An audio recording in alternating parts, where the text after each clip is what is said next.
Welcome to the Industrial Talk Podcast with Scott McKenzie.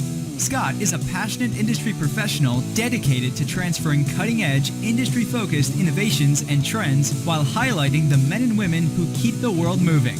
So put on your hard hat, grab your work boots, and let's go. All right, how are you doing this great day, this fine day, this wonderful day to celebrate industrial heroes? That's what this platform's about. You're listening to the Industrial Talk Podcast, and it is brought to you by wonderful people like you. You are bold, you are brave, you dare greatly, you innovate, and you're changing lives and you're changing the world each and every day. That's why we celebrate you on the Industrial Talk Podcast.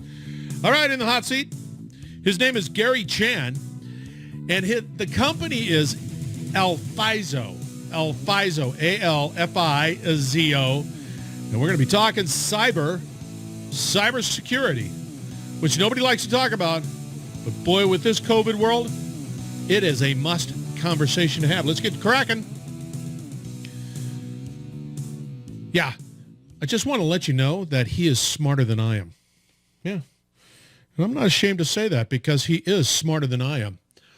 I like the conversation of cybersecurity, and especially when we've got this sort of spread out workforce and we're all just sort of working from our house and we're trying to get things done. And we're you know, there's a lot of things that we've got to pay attention to, which we just don't want to pay attention to. And I think one of the things that we need to pay attention to is, of course, cybersecurity. And I'm telling you right now, Gary knows his stuff.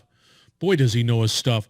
And it's interesting because I like having this conversation, but nobody likes to say, yeah, I was attacked. Yeah, I had a breach. Yeah. And so, you know, all you can do is just sort of take the conversation like these are strategies that you can deploy, but just be mindful of it. And definitely Gary knows exactly what to do. Somewhat scary because he knows what to do. And but he's a smart doggone cookie. Now, better living through chemicals, that is my position. So I have this pool. And this is just sort of getting off on a tangent, but I have this pool. I had a pump go out. And then here in Louisiana, if you have a pump go out in your pool, it starts to grow algae very fast.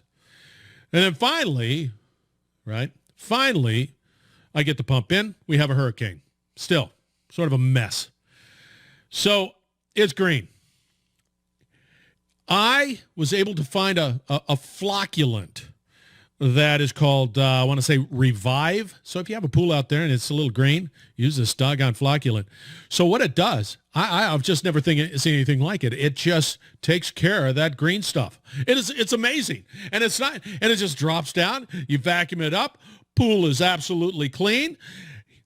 Let's celebrate flocculant. So anyway, it's just an interesting story. Now, on the other hand, I did a live because it was about webinars, and I've got a big beef about webinars, and you need to go out there to my LinkedIn account, or you can go online to industrialtalk.com, listen to it. It's good, and I mean, it's good because I'm just sort of stating the realities, and we've got to figure this out. As industrial professionals, we've got to figure this out and be able to do it in a better way, because we're losing people. We're losing people. People are not paying attention. People are not engaged, and we need to figure that out. Do we continue to just bring out these big doggone conference events and hope some people are listening, or do we try to pare it down and be a little bit more targeted and have more engagement? Because really, once again, we'd collaborate, and if we can collaborate, even virtually collaborate, and when people have ideas, we're all better for it because they're thinking about it. And I know I think about it, and I know you think about it. So I highly recommend that you listen to that particular podcast or video it or whatever it is. It's out there, and it is alive. And I just sort of, it was a bitch session. That's pretty much it. And then I came up with some solutions because I've been living through it. All right, let's get on with the interview.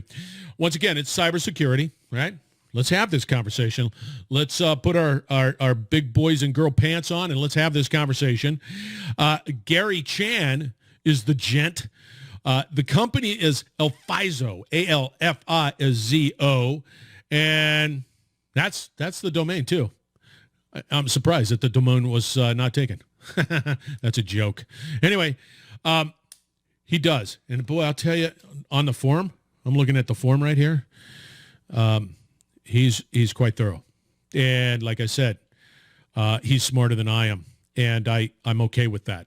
And then he also gives free stuff out there. It looks like start training alfizo.com. I will have that link with his podcast big time so that you don't have to sit there and try to figure out where to find the guy. You're going to have it all there. Just go to industrialtalk.com, reach out to, or just type in the search, Gary Chan, C-H-A-N.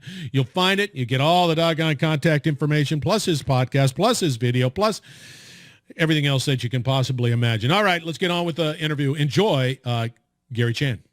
Gary, welcome to the Industrial Talk Podcast. Absolute honor that you have joined this particular platform, and you're going to share your sage cybersecurity advice with the listeners. That's pretty damn cool. How are you doing? I'm doing very well. Thank you for having me, Scott. Real pleasure to be here. I love it. It's a little late at night, but it's a weird time change, by the way. Anyway, I don't care. All right, for the listeners out there, give us a little 411. Give us a little background on who you are and why you're such an incredible professional, Gary. So I'm an information security management consultant. I earned a bachelor's degree in electrical engineering and computer science from MIT and hold multiple security certifications. I've designed and deployed security solutions to state agencies as well as run the information security department for large cap companies. Fun fact, almost everyone in the US has used solutions that I've helped design. And today I help executives achieve their business goals that are related to security. I love it. Doggone it. You're sort of like reading from a card, aren't you? You're rattling that off from a card. I can tell. All right. Well, let's see if I correctly predicted stuff. That's right. I'm gonna make you dance. I'm telling you right now. Now, one of the things that I've been that's sort of an over exaggeration, but really, we need to talk more, especially now, COVID, all of the good stuff that, when I say good, I mean just sort of things that we have to deal with in COVID. Companies trying to, survive, rebuild, and prosper. What does that market look like? How do we do it? Where do we stand? And one of the things that people are somewhat reluctant, and they are, is to talk a little bit about cybersecurity. It's either falls into, I'm trying to survive, I don't have time to talk about cybersecurity and why that's important, or I've had problems with cybersecurity, but I don't want to talk about it, so I'm going to ignore it. So both are very much challenging, but I'm interested in talking to you today about cybersecurity and what's taking place in the COVID-19 world. Can you just sort of lay things out on what's happening? Well, yeah, no, it's quite interesting. Whenever all the businesses shut down back in March, basically cyber went away. In fact, a lot of my colleagues, unfortunately, got laid off, frankly. It's not good. Yeah. No, it's not good at all. So businesses said, oh, well, I got nothing to protect, so don't need it. But then I think probably like late summer, people just been banging down the door. I mean, it just doesn't stop. Because basically everyone sort of shut down their security over the summer, and then they realized that they kind of need it. So I think it sort of went really way down, but then it went way back up. And I think the market's really, really changed. High level employees have, they're now working from home, so it's different. Employees using internet a lot more. And those are all real. Those are challenging little areas that you got to try to manage. That's for damn sure. Yeah, definitely. A lot of change. So why? What all? You had the COVID, boom, hit you. You got to shut down. You got to adjust. You got to sort of change the way you do business. It happens. People start coming back. You still have that remote workforce. How come all of a sudden businesses said, I need to do this? What was taking place in the world at that time, outside of the obvious? Right. Well, I think it's basically, so let's look at it from the hacker standpoint, right? So we got to look at it really from that standpoint. So what you've got is you've got people working from home. Yep. They are now using internet more. They don't have as much security there. I can still steal the same amount of stuff. It's now easier to steal it. The police, they're not really looking as hard for this because, they're really busy doing other stuff right now. So if I get caught, I'm probably not going to get penalized. So, it just makes a lot of sense for me to hack. It just does. And so I agree. That is a really interesting problem statement. Yeah, continue. Go. I'm sorry. I agree with yeah, that. no, so exactly it, right? So the calculus has changed for the hackers. It's now more valuable, and the cost is much lower. So I'm going to hack. And so basically, businesses, a lot of them have been breached, over the past several months over COVID. Like if you just do a search on the internet, I know it didn't make the news very much because COVID has been basically the front page news, but every company's being hacked left and right because the calculus changed for the hackers. So that's because why they care now. come on, you're just like, okay, so you're at your office, you're around, and you've got some sort of level of control at a sort of your office, your brick and mortar setup. It's all there, and then all of a sudden, everybody just goes on home. I've got my Wi-Fi. I'm just having a grand old time. Still got to get stuff done, right? But the hackers know that. That's right. Tell me why hackers do what they do. I don't get it. It's like doing, I don't get it. Just psychologically. Really, money? It's just money. I mean, come on. So you can either, let's say you want to rob a bank, right? So you in the past you would like get a gun, go into the thing. You'd have to. It's all this crazy stuff, right? Maybe you watch Ocean's 11 or whatever, right? But there's stuff you can do there. But now I can just do it like in my basement. Like I can just do it there, and I can steal. Like imagine how much. You basically need to get a truck if you're going to steal like $1 million, $10 million. You need a truck, right? I mean, I can steal $10 million by pressing a few buttons. I mean, yes, it's more skill required, but I mean, I don't need a truck. I can be halfway across the world where, what are they going to do, right? If I'm not in a country that can be extradited to the US. So it just makes a lot of sense. So there's the financial, there's the fact that it's pretty challenging also to run these individuals down, right? It can be. I mean, you're looking at a bunch of people out there in this whole world, and many of them are trying to break in, and it's hard. It's hard. It's not two people. It's thousands that are trying to break into your systems. Now, with that said, I think that's a really interesting problem statement. Now, with that said, me as a company, I'm not going back to my office. It is what it is. I mean, right now, we're all just sort of hunkered down in our basements, whatever you want to call this, home. And we're hunkered down. What can I do as a business? Because I'm pretty vulnerable right now. What do I need to do? So you can do a couple of things. One is focus on endpoint protection. So whatever it is that the employees have at their house, you'll want to protect it there rather than on the network, which is what companies used to do, which was do a lot of protection on the network. And secondly, I would... Just one second. Define endpoint. What is that? Oh, so like your mobile phone, your laptop, right? Make sure that you have antivirus on there. Make sure you've got other types of software that will help make sure that you're not losing data or getting malicious malware and stuff like that. Sure. Yeah. And I think a second thing that a lot of companies could be doing, which is actually really cheap to do, but they just don't do it, is security awareness training. So I know that everybody says, oh yeah, I've got my security awareness training. I make everybody watch this 30-minute video once a year. And I got to tell you, most people, they just sort of click play and it runs in the background and they're done. They're not sitting there taking, hey, all right, I get to watch the security video. I better take notes. I better grab my notebook, take notes. Really? Oh, yeah. That's an important point. Oh, no, they're not doing that. No, I want to tell you. Exactly. I want to tell you a fun story, actually. Yeah. So there was this company that I was asked to just do just sort of a phishing exercise, right? So I sent phishing emails to everybody, and then afterwards, I said, hey, what do you think the percentage of people that clicked on the email link and gave me their username and password? And the answer was 25%. I'm like, 25% of you gave it to me, right? And I'm like, so you want to get security training, right? And so basically the company's like, yeah, we want to do this. And so we did it. We had it. Everybody went through training. They all did that. And then the next year did the same thing.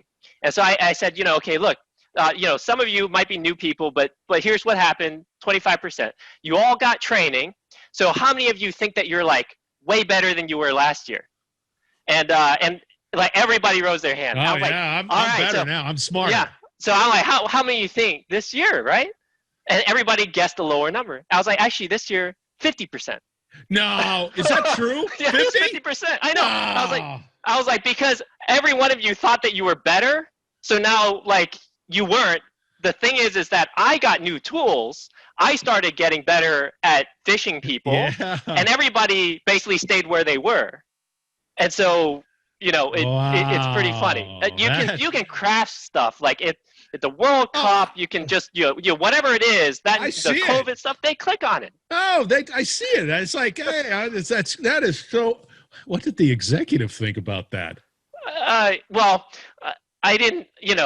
He wasn't too happy with it, but I'm like, this is what it is. Okay, so. Outside of the fact that not being happy, so we've got to do endpoint, lockdown, make sure that that's pretty secure, and then we've got to do some training. What else do I need to do to make sure now I'm at home? I'm still at home. It might go on forever. I might become lazy. Whatever it might be. What else can I do to help, secure my systems? If you're the company sort of executive, I think hiring an external assessor to come in and just take a look. I think that'll be really helpful. He may not, I don't know how big the company is, obviously. I don't, for your listeners, my company's big. So it's huge. It's massive. I just do this for fun. Well, I believe the last part. I do believe you do it for fun. I do. That's for sure.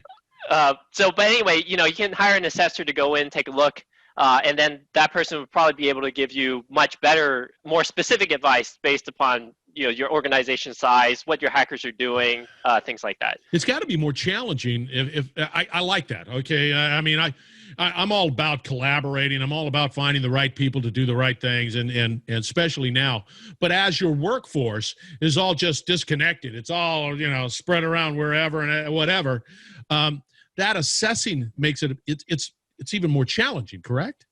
Yeah, it is. But what's good is that if your organization, has it systematized where everything's repeatable, then you really only need to assess a few people, and then just see kind of, what they're doing, because basically everyone else is probably doing very similar stuff. And then depending upon what you roll out, you can see, what you can actually even just see it all from my basement and just see what everyone's doing without actually talking with anybody, right? Because if you interview people and ask them what they're doing, one, they're going to lie to you, and two, they're going to forget. And so they probably don't remember half the things that they did, but you can actually just see what they do. I hate laughing about the whole thing, but if I was a hacker, this is like, wow, this is an exciting time for me because what you have too is the end user. There's a level of uncertainty. So I'm not as focused possibly. I might be doing, I don't know. There's just some more emotional challenges that I'm dealing with, right? And so I would imagine if a focused hacker, but I'm locked down, so don't even think about it on the podcast. I'm locked down, you hacker. But I am. Yep. I keep everything up. I do as much as I possibly can. I do. Don't. Boy, am I opening myself up for problems? I'm not going to. Well, I hope that you are locking it down properly. I did have one executive tell me he was totally secure, and he was very serious. He showed me the lock that he put on his computer.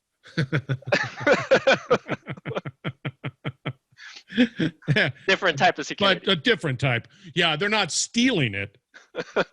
That's right. Wink, wink, nudge, nudge. Yeah, you keep locking it down. So now we have the external assessor. What else can I do? I would imagine if I'm looking at a pie and I'm actively locking down that endpoint, I am doing some training, real training, and you businesses out there have your employees focus and understand, because there's some crafty people out there, and then having that external assessor to be able to say, hey, it's red light, yellow, green light, you're good, whatever. Have that type of thing. What else are we missing here? I think that's really what companies should be doing. I mean, I can give you a laundry list of like 100 or 200 different things, but I'm going to tell you, you're not going to pay attention to it. So you might as well just hit the big targets out. Yeah. And that's really what it's going to be. Like, this is going to get you the 70, 80% of the way there. See, I like that. And then you can get there, have that reinforcement of the training, keep current, keep assessing, and keep moving forward. And eventually you could probably chip away at, let's say, the remaining 30% in some way, shape, or form. But you don't have to bog people down. You pretty much feel pretty good about the security situation. I'm just going to mention one thing. Yeah. You actually don't need to get to 100 because, frankly, there are so many businesses that are like worse than you that the hackers are just going to go get to those people. So if you do that, if you do these 3 things, you're actually going to be pretty good. Yeah, Gary, you're a bit scary. You're a bit scary for me, just FYI, because that's exactly what people would do. Try to get in there, can't. Go over here, can't. Here we go. Yeah, that's right. Yeah, I hear you, like yesterday's news, definitely big time. So what's the biggest roadblock? What are we talking about? This is all great. It's all great stuff, but it's not, once again, it's not, cotton candy and lollipops and pink elephants out there. What's the biggest roadblock for this? I think the biggest roadblock is people's understanding that just because they don't see an issue doesn't mean that there isn't one. So usually companies only budget for things that they perceive. And if they don't perceive that they're being hacked, like I constantly hear "Oh, Gary, we're fine. We're fine. We have no issues here." I'm like, "Well, have you looked?" "No." But I don't need to. I know, right? And then like I get a phone call like, it probably isn't going to be tomorrow or even the next week, but like 6 months later, they're going to call me. So it's because they didn't look. But then they find out, some money's missing from the bank account. So nobody's coming in with a doggone banner saying, "Hey, I'm hacking you." Hey, of course they're not going to sit there. They're going to be pretty shifty. That's right. On it. I like that. But so it's really, it always gets down to the human side, doesn't it? I mean, you can technically, the technology, you get the right people in place, but you get the technology and you line that up right, you're pretty good. It always gets down to humans. It always gets down to the culture, the humans of the organization. So I got it, baby. So I'll mention a couple of things on that. Please. So whenever the companies first shut down, I think about the March, April timeframe. Yeah. We could actually measure how many people were copying out data to external hard drives at home, company data to the external hard drives. That went up by 123%. Just in like the 4 weeks, whenever the company shut down, because everyone thought they were going to be laid off, and then they started stealing. So that's kind of interesting. I think. Yeah, it's interesting. All right, I didn't know that. Yeah. And just another one too. So it's if you're a hacker, you can do a couple of things. One is you can actually try to break into the systems. Another thing is you can just bribe an employee. So if I were to I shouldn't use me as an example. I would never do this, of course. But what some hackers do is if they want to install ransomware, what they'll actually do is they'll contact someone either through LinkedIn or whatever. They just find somebody who works there, and they'll be like, "Hey, man, what if I send you an email and you double click on this, your company gets infected, and I'll pay you some of that money that the company pays out." And it looks like you just click the link. Like it's, you'll keep your job.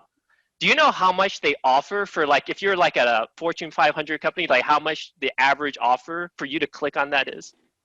No. $500,000 to $1 million. No way. Get me a, come on. Yeah, it's crazy because if they do click, and you can think of all of the companies. I won't name any companies on this show, but you can just look them up. And they're paying millions of dollars for this ransomware. So if they just have to pay you out, that is not illegal. Of course, it's illegal. Okay, I'm just sitting there. You got this ransomware thing. It's like, come on. Yeah, of course it's illegal. But imagine how many people would be willing to click for $500,000. I'm gonna go curl up in a ball right now just because I'm afraid. I'm afeared. All right. Yep. With that said, I'm looking out at your form that you filled out. which is quite extensive, by the way, very well laid out. It's almost like a dissertation in cybersecurity, and I have it. But you've got a sort of a giveaway. Give us talk a little bit about that giveaway, because now I'm nervous and I need to talk to you. All right. Well, I just wanted everyone to have an opportunity to, just if they want to give their employees some training, I have a freemium product there. It's start-training.alfizo, ALFIZO.com. Basically, you can sign up. You can have all of your employees kind of watch a bunch of security videos. They're all very short, about a minute each. So you can just watch a couple and then stop or whatever. It'll just help, right? And the average person, average company can just do it. It's free. You don't have to pay for anything. I think it'll help a lot with the security posture of your company, especially with people working. I like that. Give us a little background on Alfizo, the name. Oh, I want to. So I spent a couple of months just trying to think of a company name, something that started with an A, so it showed up towards the beginning alphabetically, something that I could trademark, so it is trademarked, and something that was fairly easy to spell, something that I could get the phone number for, so 929 and the URL. Yeah, the URL. Yep. So I had a bunch of requirements, and that fit the cake. I love it. Because I'll tell you right now, there are people that have these lengthy URLs, and it's like, I can't spell it. My fat fingers can't type it, and I'm not sending you an email. Yep. It's the way it is. All right. Are you active out there on LinkedIn? I am. LinkedIn.com/in/GS Chan2000. It is. So Gary S. Chan. That's cool. He's got mad skills out there. MIT, University. He went to schools that have no football. That's it. That's what I see. I know. No football. But they have a good rowing team. They got a rowing team. That's right. Yeah, very good. Very good. All right, you guys got to reach out. You will not be disappointed. I'm telling you, this was a great conversation. Don't lollygag. Hear the information. Reach out to Gary in a big doggone way. Gary, thank you very much for joining the Industrial Talk Podcast. You were an absolute wonderful guy. Well, a real pleasure to be here. Thanks a bunch, Scott. And thank you for what you do. I mean, that's a labor of love.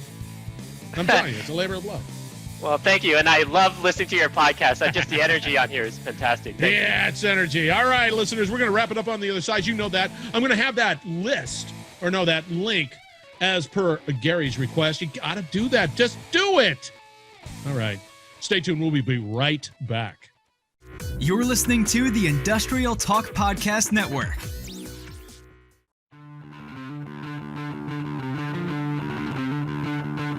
All right. What did I tell you about Gary? Gary, once again, he's smarter than I am. And he's really, you can tell how passionate he is about this. And I'm glad we have people like Gary, because he is passionate. He is really there to help us succeed and be able to protect us from stinking, nefarious people who don't care about you. And they don't care about you. They want to take your stuff. And they don't want you to know about it. So they're nasty people, and Gary's there to help you with those nasty people. All right, again, I want you to go out there. Let's build on this webinar concept. I'm going to be doing a live tomorrow. No, Wednesday. Anyway, I'll send it out there. Anyway, we're going to be talking, we're going to start venturing into sales marketing, especially in this particular environment. I want you to be bold. Do not get back. Do not pull back. I want you to be brave. I want you to dare greatly. And I want you to do it with speed and tenacity and hang out with people who are bold and brave and daring greatly. Your world will change in a jet frickin' second. All right. Thank you very much for joining. We have another great interview right around the corner. Thank you for joining the Industrial Talk Podcast. We will be right back.